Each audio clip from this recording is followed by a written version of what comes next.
All right.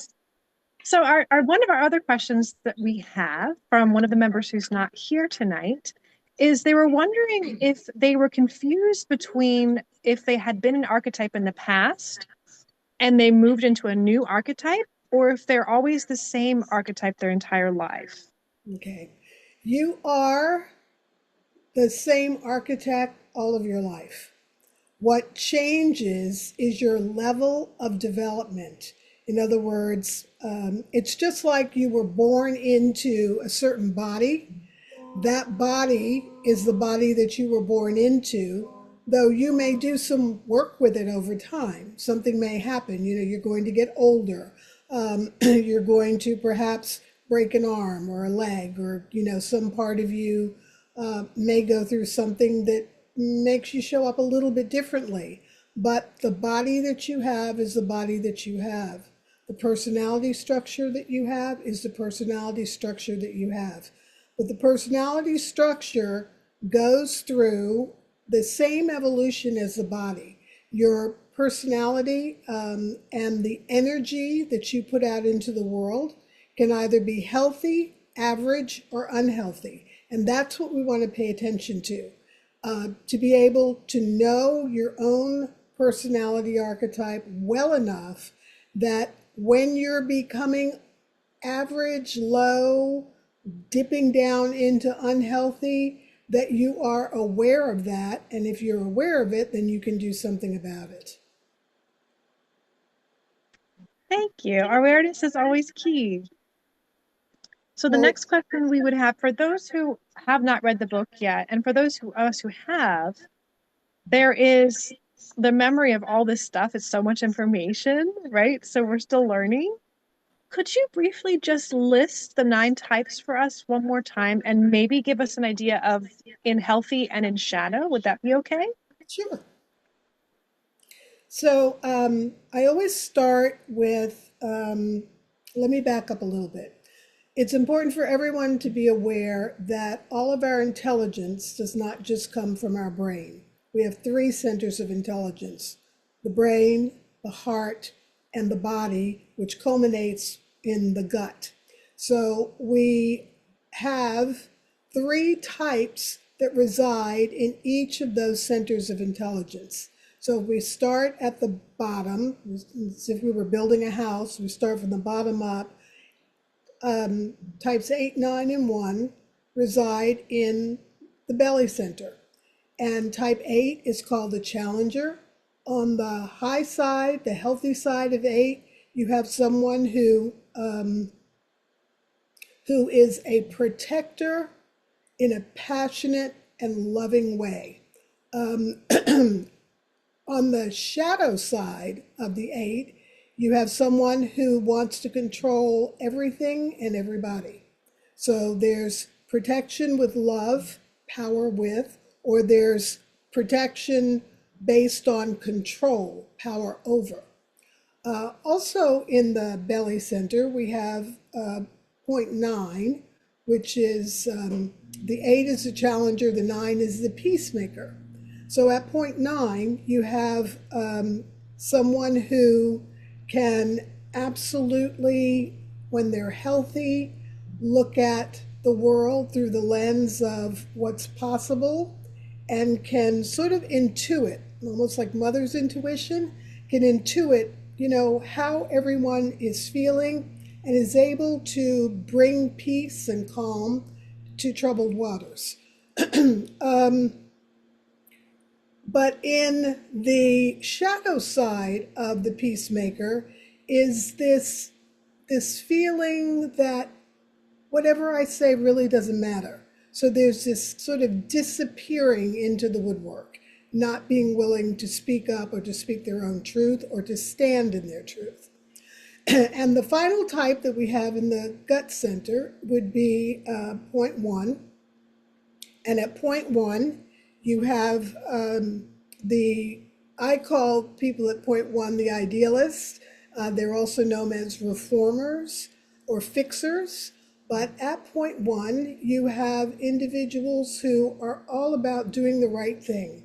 And they do it with integrity and love and grace and elegance.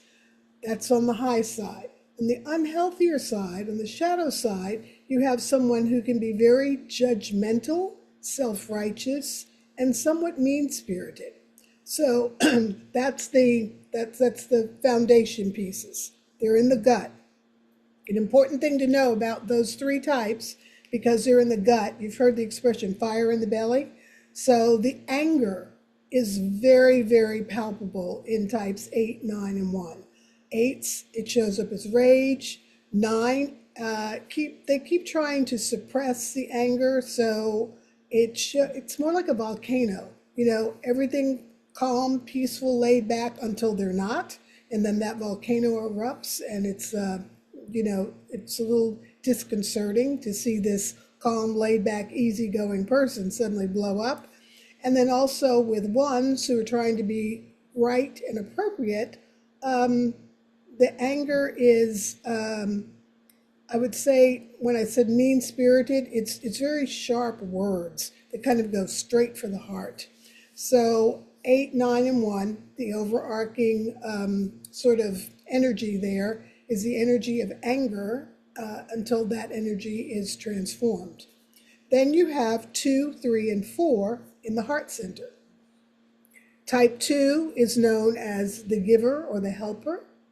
And people who are type 2s, you think of the typical kind of loving grandmother or grandfather, someone who, is always there for you, is always loving and kind, is just, surrounding you with the energy of love and will do anything for you.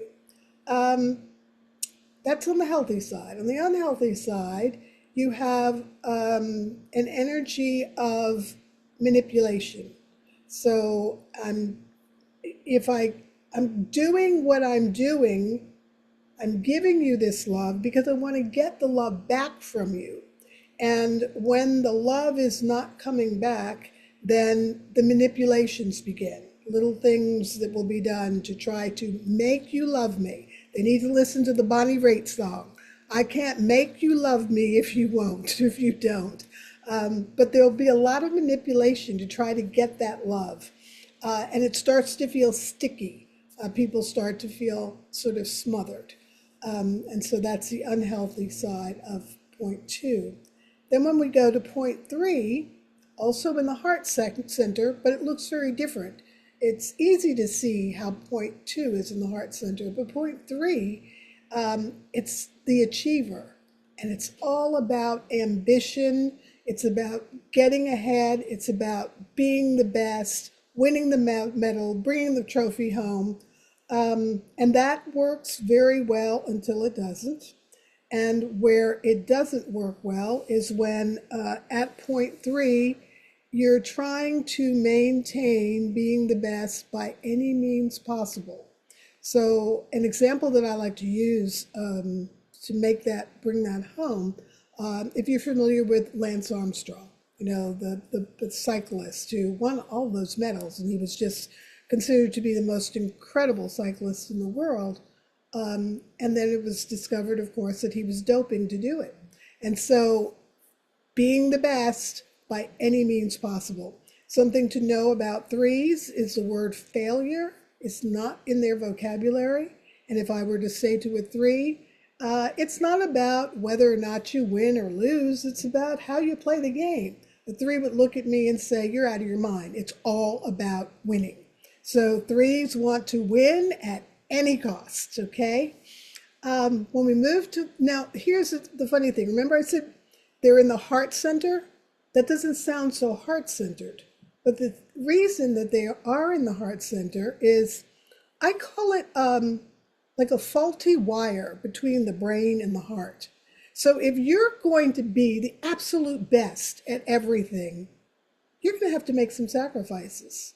So what happens when you have to choose between your family and your career, between this thing that you have always wanted to achieve, but it happens to come at an inconvenient time in your life, and you're going to miss your children's high school graduation or something like that. It's like the price that has to be paid to be the best.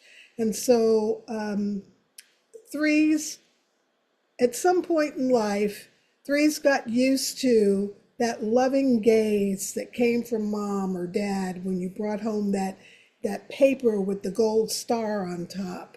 And it's about searching the rest of your life to be looked at by other people in that way, that admiration, that love and respect. So threes have to, learn to balance between ambition, success, and love. And so sometimes that wire just is really difficult for threes to navigate in the heart space. Then we go to type 4, and people who stand at point 4 on the Enneagram are called the creatives, or some people call them the romantics. They have a lot of different romantic-y, creative-y sounding names, but people who are, really that 4 energy dominates, are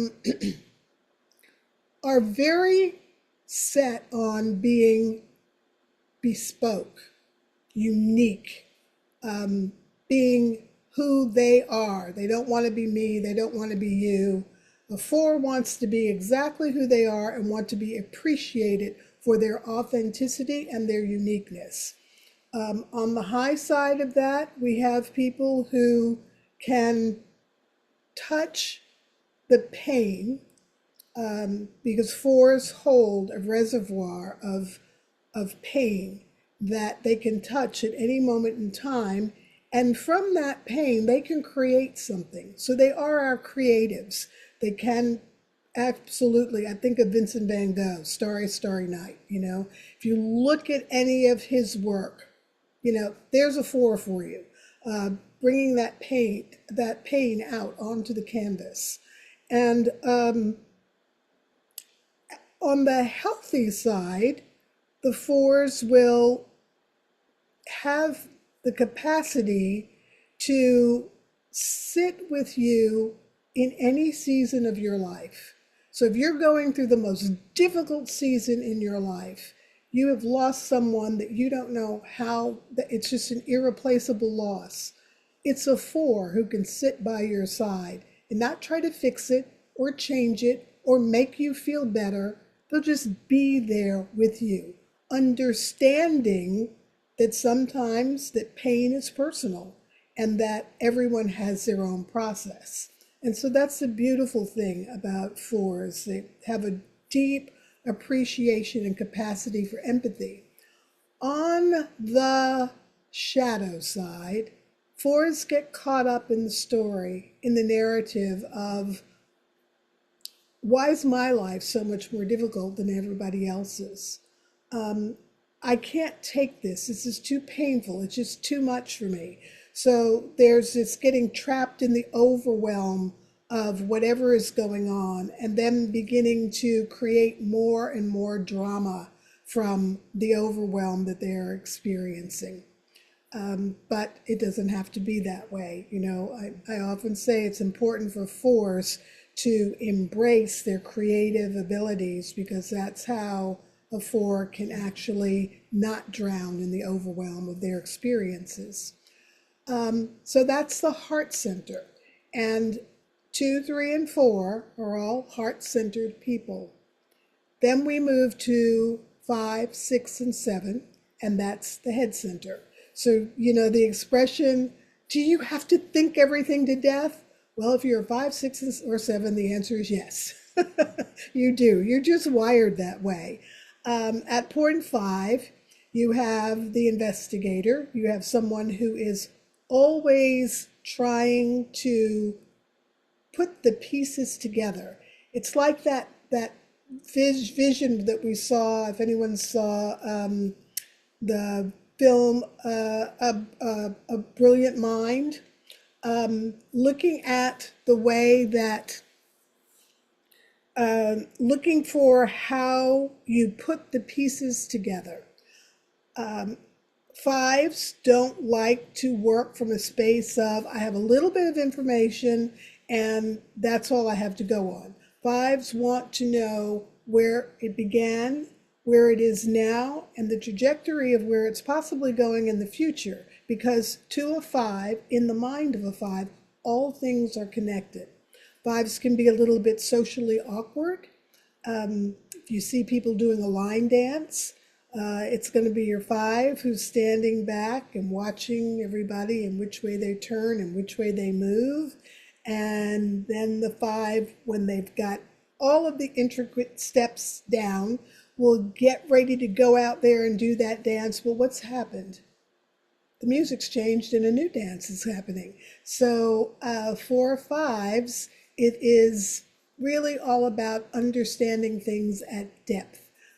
No surface stuff. It's got to go really deep. And on the downside, the shadow side of five is this feeling that I'll never find the place where I really belong because people just don't get me. They just don't get me. And they also don't respect what I bring to the table. If you don't respect what a five brings to a table, the five will pick up all their marbles and go home. I often say, somewhere out here in the world, there's a five with a cure for cancer. But someone disrespected the work that they had done. They took that work back, they put it in a drawer, they locked it, and they put the key away, knowing one day you're going to need this information. And I'll decide then whether or not I'll share it with you. So fives can be a little bit intellectually arrogant, and they know that because they know that their mind is a great resource. Fives also worry a lot about whether or not you are going to eat up too much of my valuable time where I could be researching something, doing something really important, instead of listening to you, just sort of blah, blah, blah, on and on and on. So resources to a five, that being their time and their space in isolation, is very important. Now when we get to six, we have people who are really, I would say that if we were to talk about Girl Scouts and Boy Scouts of the world, that's your six. Their motto is be prepared. And sixes want to be prepared. They want to make sure that they have a plan A and a B. And just in case, might as well throw in a C because things can go wrong. And then they may have D, E, and F, but you don't know about that, okay? When I'm in person with people and I'm doing this, I will often say, if you have a briefcase or if you have a purse, I'll say, I have a headache. Does anyone have anything for a headache? And six can usually go into their purse and come back to me and say, I have Advil, Aleve, and Excedrin. Which do you need? So with the six energy, there is this desire to never get caught without something that's necessary. Sixes tend to know the escape routes out of the city if there's a flood or a tornado or something happens where you need to be safe. Sixes want to be safe and secure, and they want to keep the people around them safe and secure. And they're very loyal. The loyalty that comes at point six is incredible. So I've often referred to sixes as the last human standing. Six is that one that's going to stay there till the end because that's their responsibility and they take it seriously. On the shadow side of six is what happens when you have the type of worst case scenario thinking that sixes have. Sixes can always see what may go wrong. And so the worst case scenario thinking, the always trying to be prepared for everything, which is not always possible, can lead to someone being very resentful and frustrated with the other people in their lives. Because why am I the only one who sees what can go wrong and who knows how to prepare for this and who creates the structure that we need to operate from? Sixes can absolutely turn into nihilists because at the end of the day, if you're not going to be serious about taking care of keeping me and others safe, then let's just blow the whole darn thing up. So that's on the really unhealthy shadow side of 6. At point 7, which is our final type, and if any of you are 7s, I just want to congratulate you because you're still sitting in the room and you're listening to this. I often say with 7s, the experience of monotony, boredom, doing the same thing the same old way with the same old people, that's just not where a 7 wants to be. A 7 literally wants to enjoy life, wants to be where the action is. And 7s, have a million ideas before breakfast, more ideas than many of us may have in a lifetime. But you notice I didn't say a million good ideas, just a million ideas. And then the 7 brain has to figure out which one am I going to act on. So highly distractible, really want to keep it moving, want to be doing things all the time that are fun. And 7s have this radar for when things are not going to go well. So it's like they're flying along and they're just happy and they're having a great time. And they can feel when they're dropping in altitude and they're up and out of there. One of the things that is very true about 7s is they don't want to be trapped in any type of painful, uncomfortable situation. So a 7, if you're one of these people that lectures them every time they come around about being more responsible, or why didn't you RSVP to my party, or why is it that you always end up, just flaking out on me at the last minute, they're not going to hang around you very much. They don't want to be lectured. They don't want to be shamed. They don't want to be talked down to for the things that they may have done that really may not be the best way of showing up, but turning around and looking at the wake that can be left in their path can be a very painful experience. So 7s try to avoid that. And it's interesting because we have come to discover that many first responders are 7s. They love the adrenaline rush, being there, being where the action is, and actually being of assistance in that situation. But then they'll move on to something else because most important for a 7 on the high side and even at the average level is freedom. The freedom to be who I am and do what I need to do in order to maintain my sanity and my love and lust for life. So those are all 9 of the Enneagram energies, and one of them is your main energy and the one that you lead with.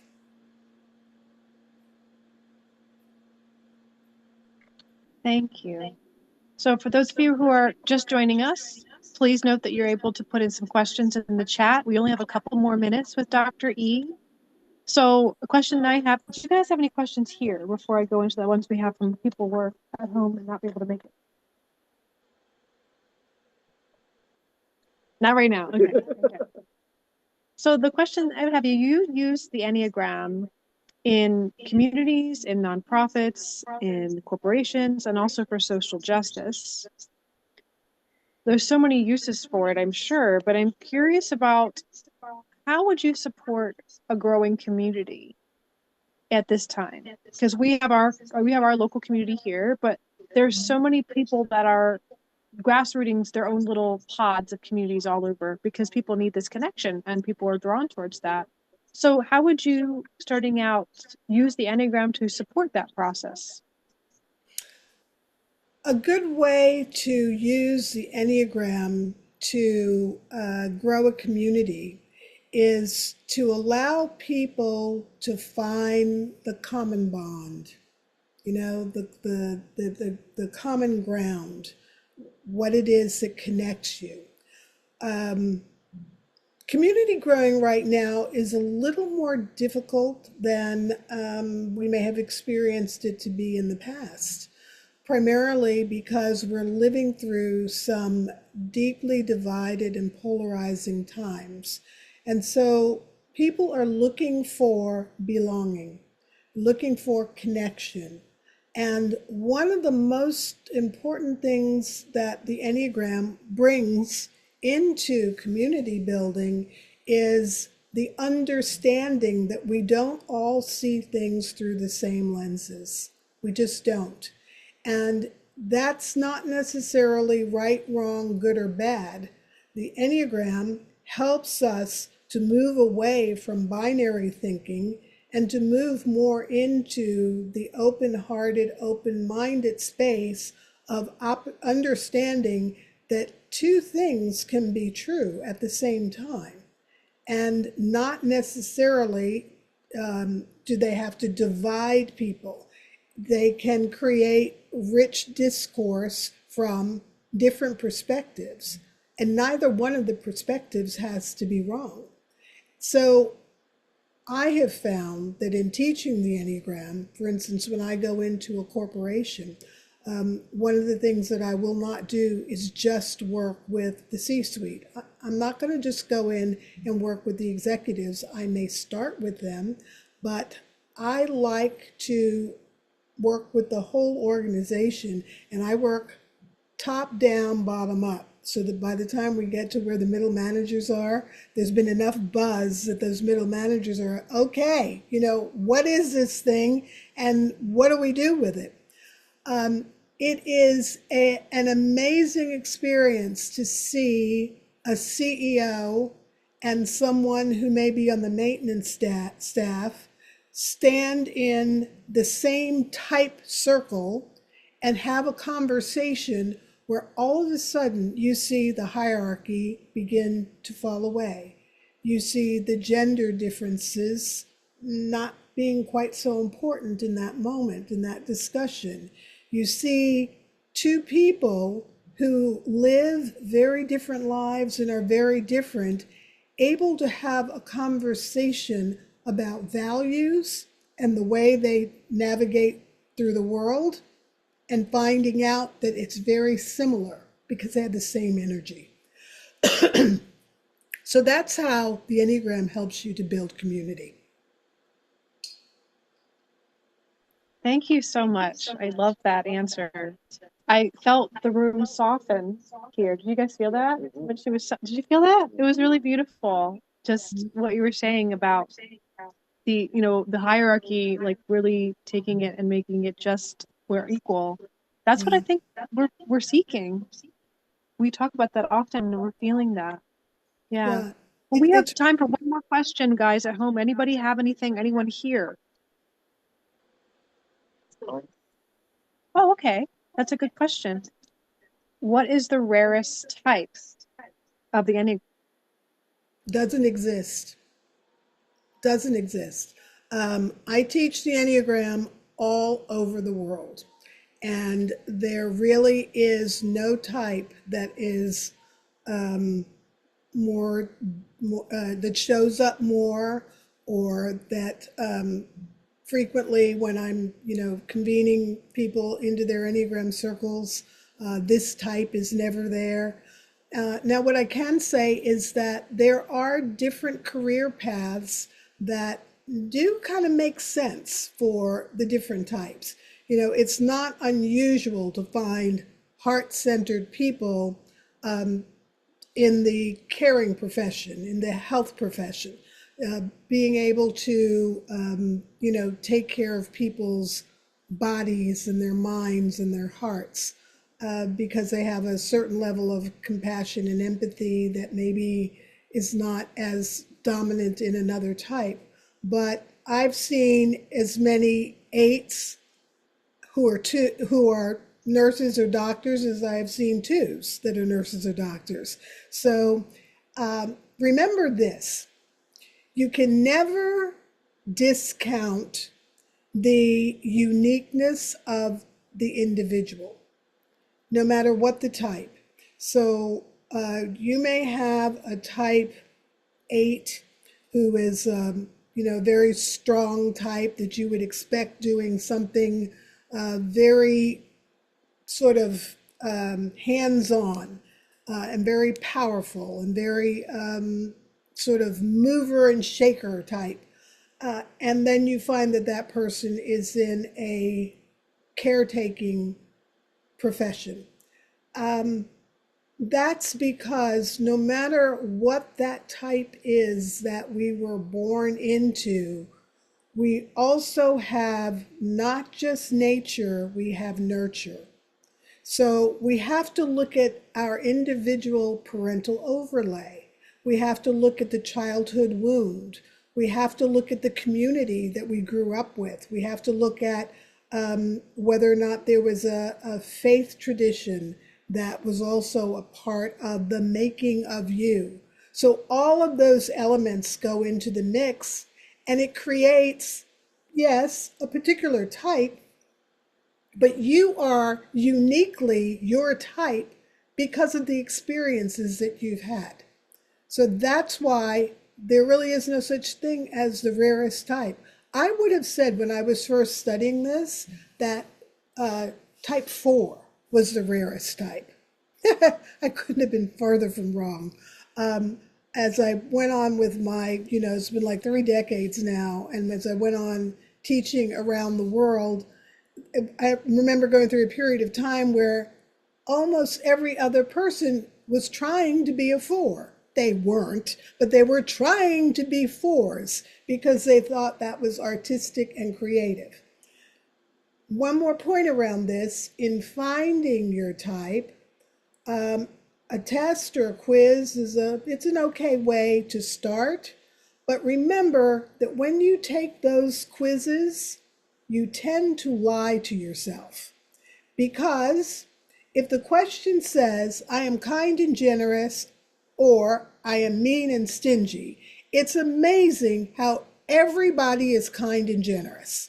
So it's important to understand that even if you're taking a test to try to find your Enneagram type, hold the results lightly, and also try to think about how you would have responded to that question when you were, say, in your 20s, at a younger stage of life, before behavior modification, before counseling, coaching, or therapy. We may modify our behaviors, but that does not change who we are at the core.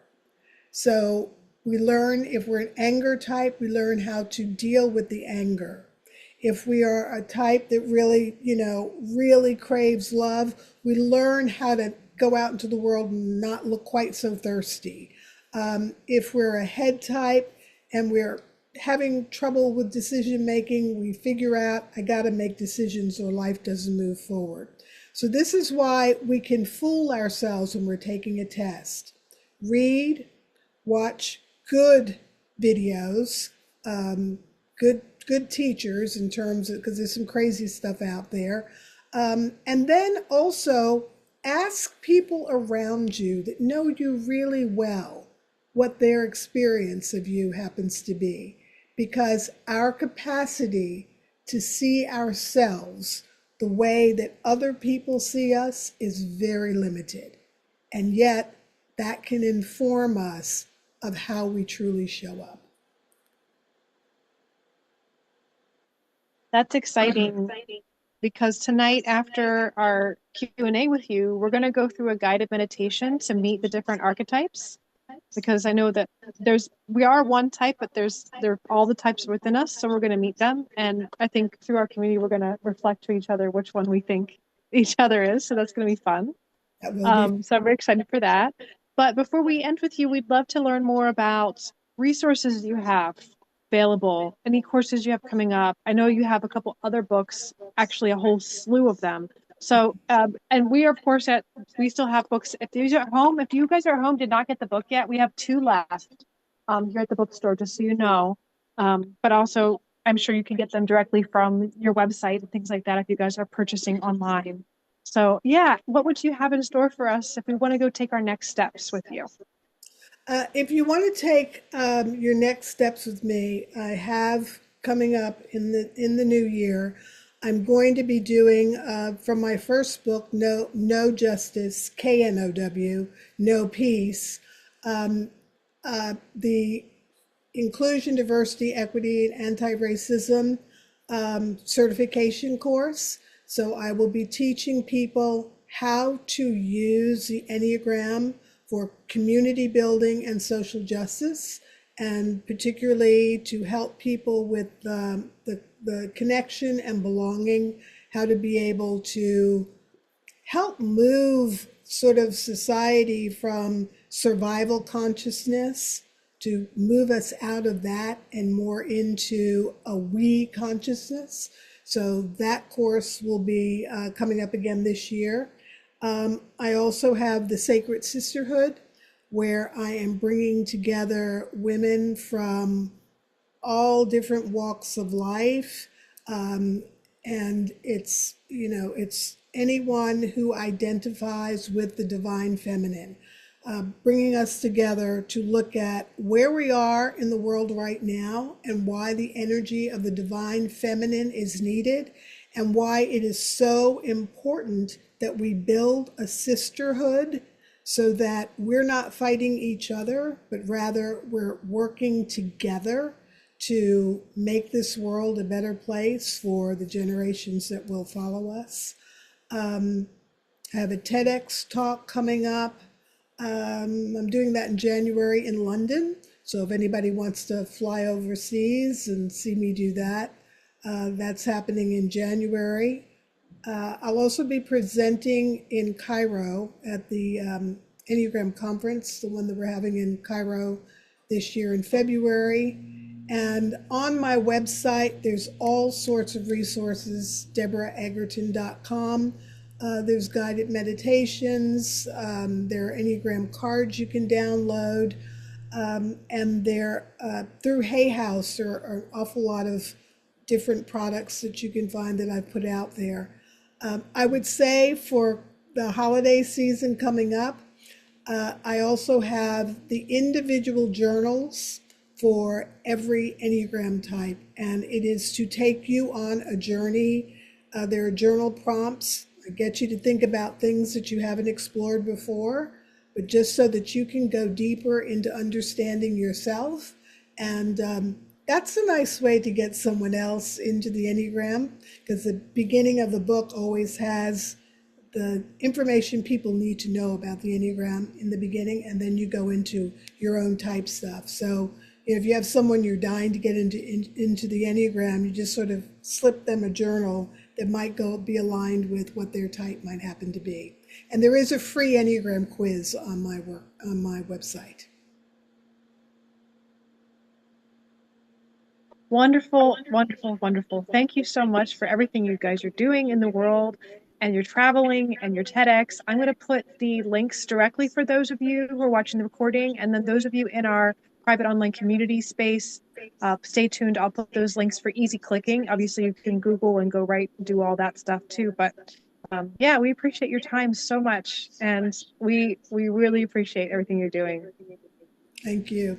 And I'm in Philadelphia. I'm not that far away. Be happy to come down sometime and hang out with you all.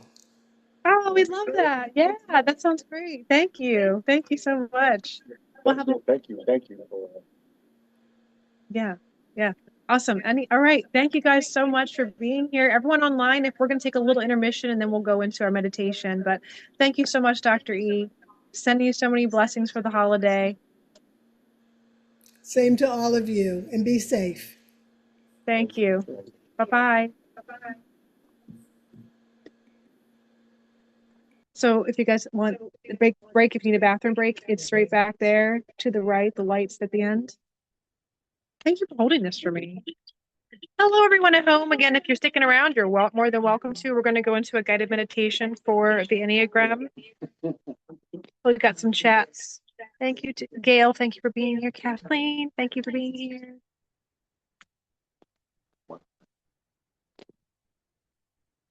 Wait, I'm trying to see.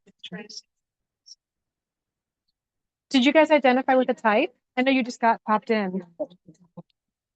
Oh yeah, I'll show everybody at home. Everyone at home is interested.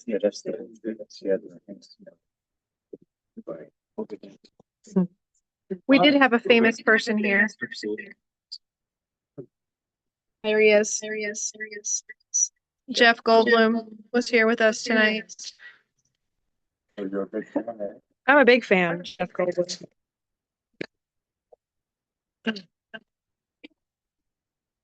You guys, we're gonna bring our. No,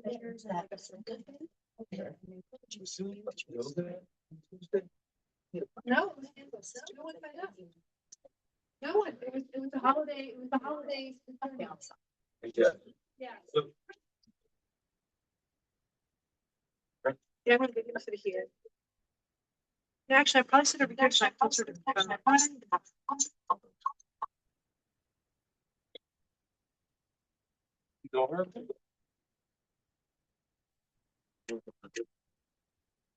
actually very nice.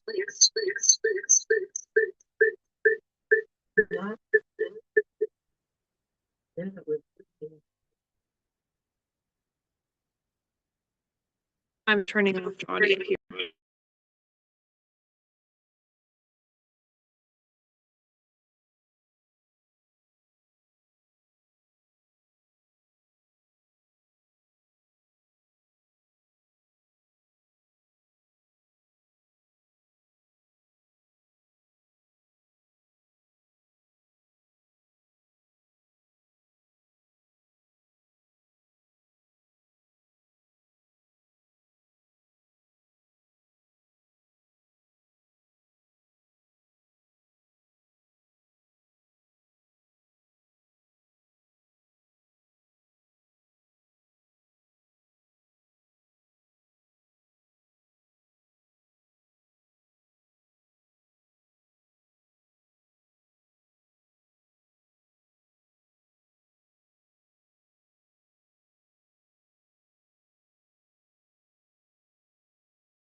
I'm just gonna turn off the sound, guys, at home, so it's not echoing back. I'll be right back on in a second.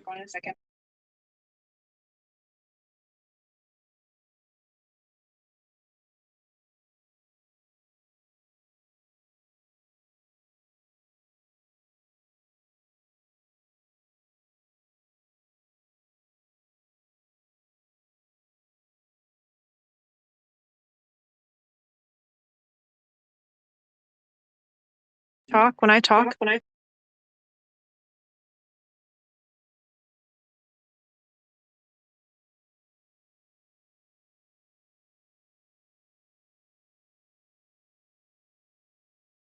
That's better. Okay. Huh? Yeah, we'll always be what we are. Yeah. But I do know, if I remember correctly. I'm gonna pass the phone around so everyone who's talking, they can hear you at home. Just so they can hear you. It's just a speaker. You're not on camera, just so they can hear you talking, because we have 5 people at home that are joining us remotely. Yeah. Well, I mean, there's They different, just can't hear. there's the other numbers that can affect us more or less at different times in our life, but we're always staying the same. Can we move these chairs a little bit closer together? I think Alexis, that's your echo here. Yes. There. We could put someone in spirit in that chair. But let's just pull the chair, let's pull that one out. Or move us all closer here. Are we staying in the chair? Move closer. Let's just get in a little bit somewhere else for our. There. Take a look at it.